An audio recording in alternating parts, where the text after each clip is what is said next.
Hey everyone, this is Mario again, coming at you with another movie review. Today's review is a movie that I watched yesterday via Stars. It's a movie that came out last August, and it got mixed to negative reviews from critics, but you guys all know my views on critics. I don't really trust them that much. I'm not going to repeat myself on that again.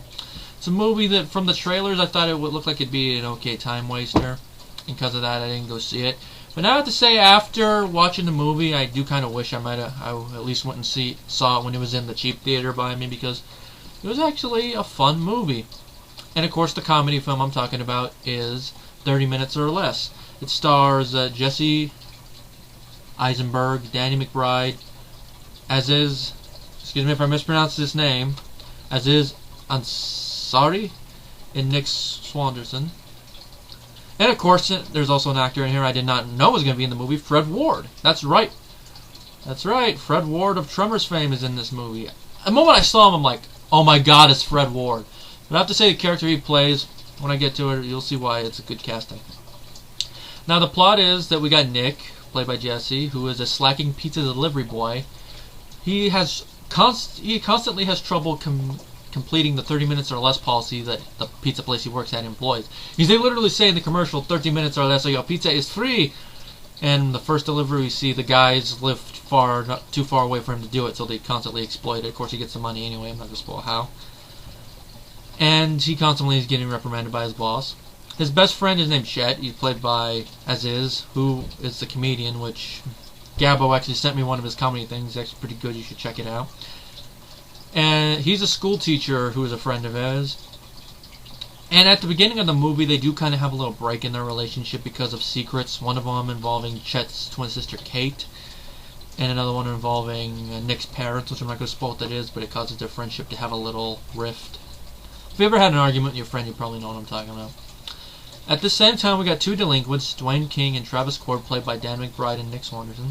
They are miserable, and it's all because of Dwayne's father, who is a former Marine officer, who they just call the Major, played, of course, by Fred Ward.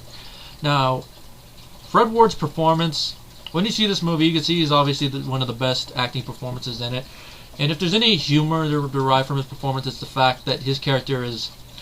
But when you think of a stereotypical Marine, think of that combined with an officer who was in the Marine Corps, and you'll get it, and it works. Especially since he constantly belittles his son with stuff, you know. Yeah, people like you were in the Corps, we made him wear dresses just for entertainment. You wouldn't have lasted one day in the Corps, stuff like that. And it leads to the plot of the movie, which you can tell from the trailer that what they do is they put a bomb on Nick to get him to rob the bank. But I'm not going to spoil why, but let's just say it involves the Major. And him standing in the way of them, something.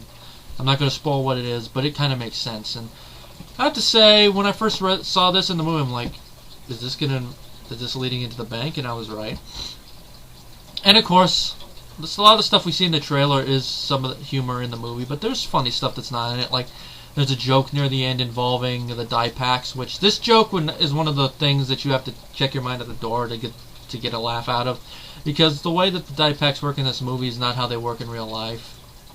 It's funny though, but they don't work like that.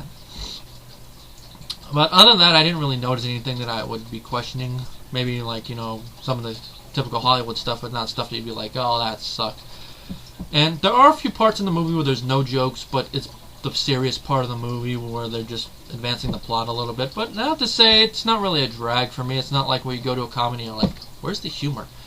The parts where there's not that much humor, it's to advance the story. Because, the guy has a bomb on him. Unless it's like a movie that's, I don't know, like Commando, where it's an over-the-top movie to begin with, then you would expect humor all the time. But with a bomb and stuff, it's a comedy movie that deals with a serious thing. But so the humor that the movie has kind of is derived from this, if that can explain it well enough.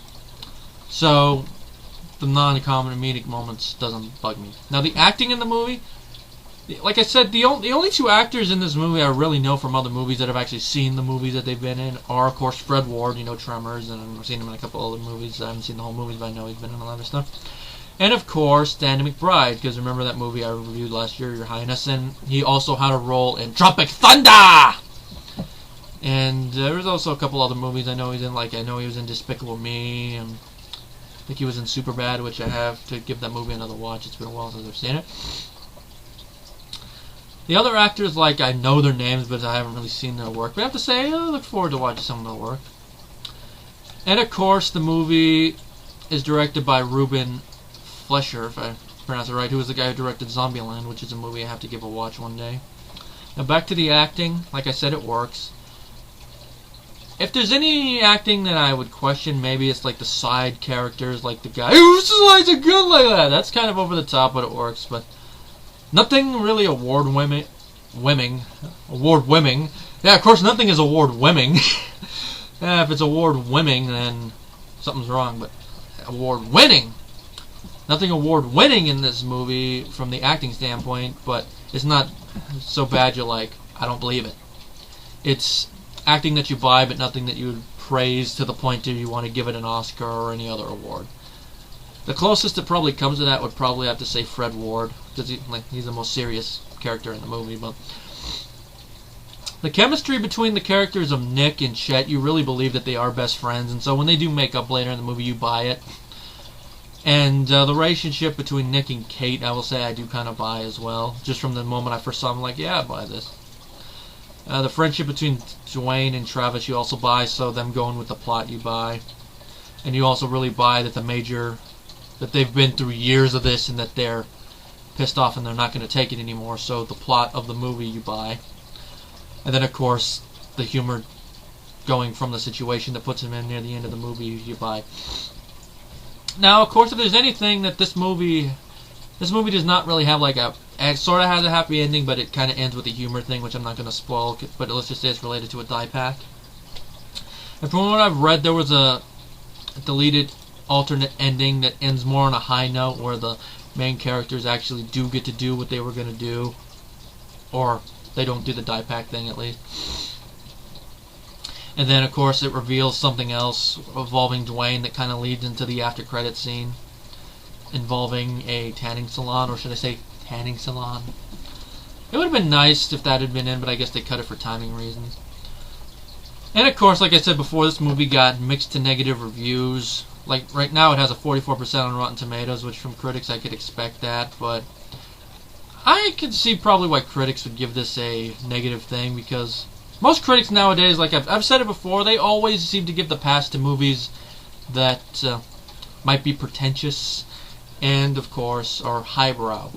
And how many comedies made nowadays can fall into that? I mean, back in the old days, like, you would find comedies like that. Like Blazing Saddles is a comedy film, but it's a comedy film that you could consider artsy, but it's not one that you're like, why is this funny? Granted, there's some jokes that you might not get. I mean, I get it because I research a lot of stuff. But there's some jokes in that movie you might not get. Well, this one, you get all the jokes. It's like that. There's not many comedy films made nowadays that are smart comedy movies, which I love comedy, but I would really like to see a smart comedy movie made again. It'd be fun to see. Hardly any are made anymore. It's one of the, I guess he says, one of the reasons I miss Mel Brooks directing, but he's probably not going to direct again. Look at his age. But it'd be nice to see him, if not him, like a movie made in that same vein. That's smart. But now back to my main point. Like I said, I could see why the critics bashed this, but I don't agree with it. I thought the film was pretty good. My rating for the movie, I would have to give 30 minutes or less. Probably a 4 out of 5 if I think about it. Because it's around 3.5 to 4 out of 5 stars, but I have to say I'd lean more towards liking it, so I like it more than little slow parts and a couple minor nitpicks, but 4 out of 5 is probably what I would say.